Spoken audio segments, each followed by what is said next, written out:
اعوذ باللہ من الشیطان الرجیم بسم اللہ الرحمن الرحیم السلام علیکم ورحمۃ اللہ وبرکاتہ۔ آج میں جس ٹاپک پر آپ سب سے بات کرنے جا رہی ہوں وہ ہے منافقین کے بارے میں کہ منافق کون ہیں اور ان کی کیا نشانیاں ہیں۔ قرآن اور سنت کی روشنی میں آپ سب سے میں ڈسکس کروں گی، تو توجہ فرمائیے گا۔ آپ کے ارد گرد بھی ایسے سارے لوگ ہوں گے اور یہ ہماری اصلاح کی بات ہے کہ حضور پاک صلی اللہ علیہ وآلہ وسلم کے اس کے ارشادات کیا ہے اس بارے میں، اور اللہ کا قرآن پاک منافقین کے بارے میں کیا بیان کرتا ہے۔ اللہ تعالیٰ سورۃ بقرہ میں واضح طور پر بتاتا ہے کہ منافقین وہ جو دو چہرے رکھتے ہیں۔ اللہ کے محبوب صلی اللہ علیہ وآلہ وسلم پر اللہ تعالیٰ نے وہی جبرائیل علیہ السلام کی صورت میں بھیجی اور واضح بتا دیا گیا کہ وہ یہودی جو ایمان لے کر آئے ہیں وہ ظاہر ایمان نہیں لے کر آئے۔ آپ کے پاس وہ ایسے کنسو ہی لینے کے لیے بیٹھتے ہیں، آپ سب میں ویسے جھوٹا موٹا ایمان کا دعویٰ کرتے ہیں، بظاہر وہ دل سے ایمان نہیں لے کر آئے، لیکن جب اپنی قوموں کے پاس جاتے ہیں تو کہتے ہیں ہم تو ان کے ساتھ ویسے ہی مذاق کر رہے ہیں، ہم تو دراصل اپنے آپ لوگوں کے ساتھ ہیں۔ تو یہ منافقین کی نشانی ہے جو پہلے واضح طور پر سورۃ بقرہ سے ہی سٹارٹنگ ہو جاتی ہیں اور بار بار یہی ذکر آیا ہے، اور اللہ کے محبوب صلی اللہ علیہ وآلہ وسلم کا بھی ارشاد ہے کہ منافقین جو ہے ان کی 4 نشانیاں ہیں، واضح 4 نشانیاں ہیں۔ کون کون سی؟ جب وہ بات کرے گا تو جھوٹ بولے گا، جب وہ وعدہ کرے گا تو خلاف ورزی کرے گا، وعدے کی خلاف ورزی کرے گا، جب وہ اس کو امانت دی جائے گی تو وہ امانت میں خیانت کرے گا، جب اس سے گواہی مانگی جائے گی تو وہ جھوٹی گواہی دے گا اور دھوکہ دے گا۔ تو یہ چیزیں جو ہے نا یہ منافقین کی نشانیوں میں، منافقوں کی نشانیوں میں آ جاتی ہیں کہ منافق کون ہے۔ تو آپ سب دیکھیے ارد گرد میں کون ایسے منافقین ہیں، اور ہمارے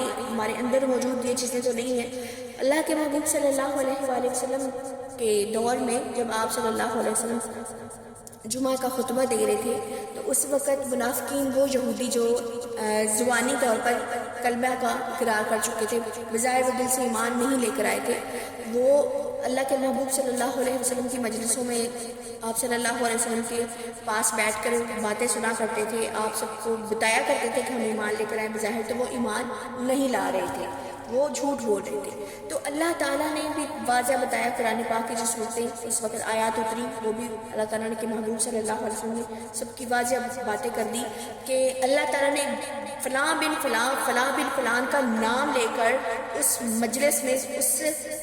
محفل میں سے بندوں کو کھڑا کیا اور کہا تو منافق ہو نکل جاؤ۔ اب وہ ساری منافق وہاں سے پھر نکل گئے۔ رستے میں حضرت عمر فاروق رضی اللہ تعالیٰ عنہ ان سے ملے کہ جمعے کا خطبہ جمعہ ہو گیا، تو سب سے بڑے یہودی سردار نے کہا کہ ہاں جمعہ ہو گیا۔ جب حضرت عمر فاروق رضی اللہ تعالیٰ عنہ گزر گئے تو تمام چھوٹے یہودیوں نے جو ان کے دوست تھے، جو ان کے یار تھے، انہوں نے کہا کہ آپ نے عمر فاروق رضی اللہ تعالیٰ عنہ سے جھوٹ کیوں بولا؟ تو اس وقت اس نے کہا کہ میں نے تم لوگ کی جان بچائی ہے، کیونکہ آپ اللہ کے محبوب صلی اللہ علیہ وآلہ وسلم کی ذات کی ان کے پاس سے تو اٹھ کر آ گئے ہو اور منافق کی ہماری نشانیاں بھی بتا دی گئی ہیں۔ اب وہاں پر حضرت علی کریم اللہ وجہ کریم موجود ہیں، وہاں پر ابو بکر صدیق رضی اللہ تعالیٰ عنہ موجود ہے۔ اب ہمیں بچانے والا کوئی یہاں پر تھا نہیں جو ہمیں بچاتا ہے، تو میں نے آپ سب کی جان بچائی ہے، اگر پتہ چل جاتا تو وہ ہمیں قتل کر دیے جاتے۔ تو یہ کتنی بڑی بات ہے کہ اللہ تعالیٰ نے واضح طور پر نشانیاں بتا دی جو اس وقت منافقین کی تھی۔ تو منافق کی پہچان ہم سب کو کرنی بہت ضروری ہے۔ ہمارے ارد گرد بھی بہت سارے لوگ منافق ہوتے ہیں جن کو سمجھنا ہمارے لیے بہت امپورٹنٹ ہے، اور ہماری زندگی کے روزمرہ کے معاملات میں ہمارے ارد گرد ہمارے رشتہ دار، احباب، ہمارے دوست یار، ارد گرد کے جتنے بھی جاننے والے جو ہمارے ساتھ پارٹنرشپ میں ہیں یا ہمارے ساتھ ہماری محفلوں میں بیٹھتے ہیں، ہمارے کھانوں میں شامل ہوتے ہیں، ہماری دعوتوں میں ہوتے ہیں، ہمارے ساتھ وہ محبت کا خلوص دکھاتے ہیں، تو یہ سارے ان میں یہ نشانیاں اگر موجود ہیں تو وہ منافق ہیں۔ دراصل وہ آپ کے دوست نہیں، وہ آپ کے پارٹنرشپ میں نہیں ہیں، وہ اپنے مفاد میں ہیں۔ تو یہی بات ہے کہ آپ اور میں اپنی اصلاح کرنے کے لیے ہم سب یہاں پر اکٹھے ہوئے ہیں کہ ہم اپنی ذات میں منافق کی نشانیاں ڈھونڈیں، کیا ہم اس میں تو نہیں ہیں؟ الحمدللہ اللہ تعالیٰ نے ہم سب کو مسلمان مومن بنایا، اور مومن کی پہچان بھی یہی ہے کہ وہ جو دل سے جو اندر سے ہوتا ہے وہی باہر کو بہو نظر آتا ہے۔ آپ کو پتہ ہے کہ انسان کی پہچان ان کی آئیز سے، اس کی آنکھوں سے، ان کے لب و لہجے سے سب کچھ بتا دیتی ہے، اندازہ ہو جاتا ہے کہ یہ سچ بول رہا ہے یا جھوٹ بول رہا ہے۔ تو جو منافق ہوتا ہے نا، جو جھوٹ بول رہا ہوتا ہے، اس کی آنکھیں بھی بتا دیتی ہیں، اس کا چہرہ بھی سب کچھ عیاں کر دیتا ہے۔ تو ہم سب نے اپنی اصلاح کرنی، اپنے اندر یہ سب چیزیں ڈھونڈنی ہیں، تو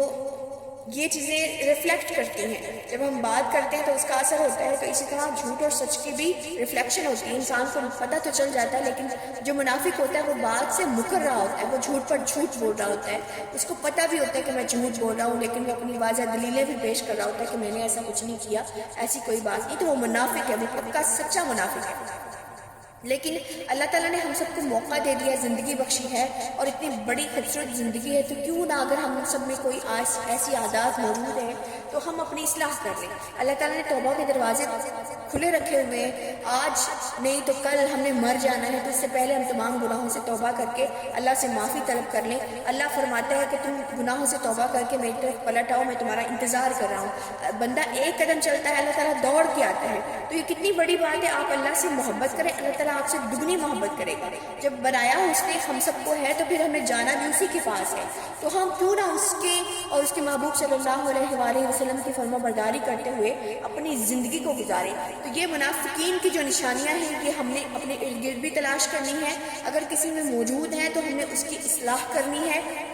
اس کو پیار سے سمجھانا ہے، نہ کہ سب کے سامنے اس کی اس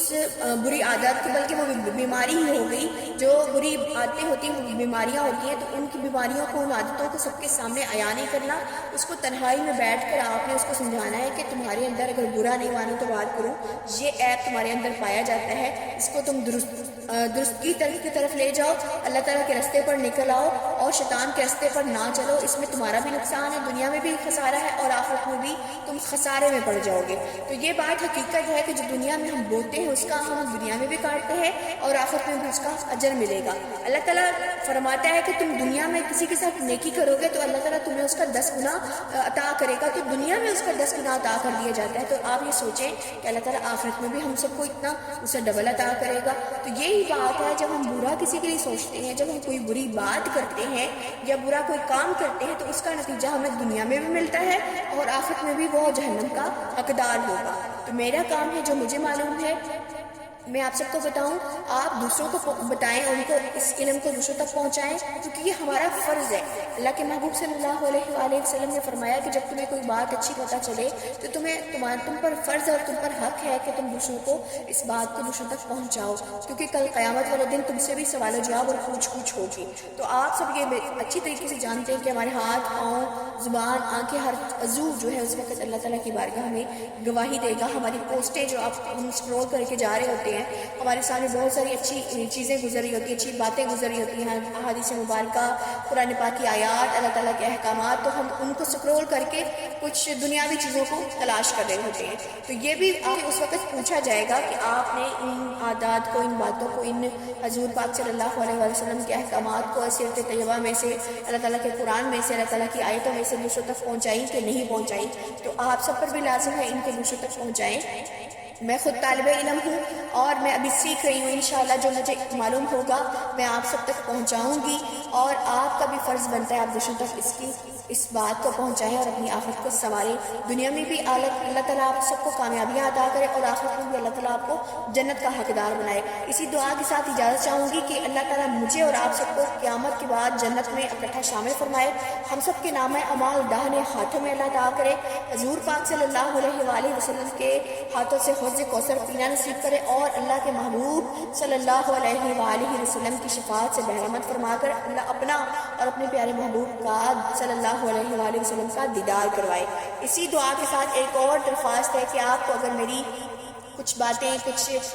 میں آپ سے جو ڈسکس کرتی ہوں اچھا لگتا ہے تو میرے چینل کو سبسکرائب کیجیے گا، اور اچھے ماشاءاللہ اللہ اکبر سبحان اللہ والے کمنٹ کیجیے گا تاکہ نیکی میں اور اضافہ ہو، اور دوسروں کو بھی شیئر کیجیے، اور میرے چینل کے بیل آئیکن کو ضرور پریس کیجیے گا تاکہ میری آنے والی تمام ویڈیو آپ تک پہنچ سکے۔ جزاک اللہ خیر، احسن الجزاء فی الدنیا والآخرہ۔ آپ سب کی سماعتوں کا شکریہ، سب سلامت رہیں، آمین، فی امان اللہ۔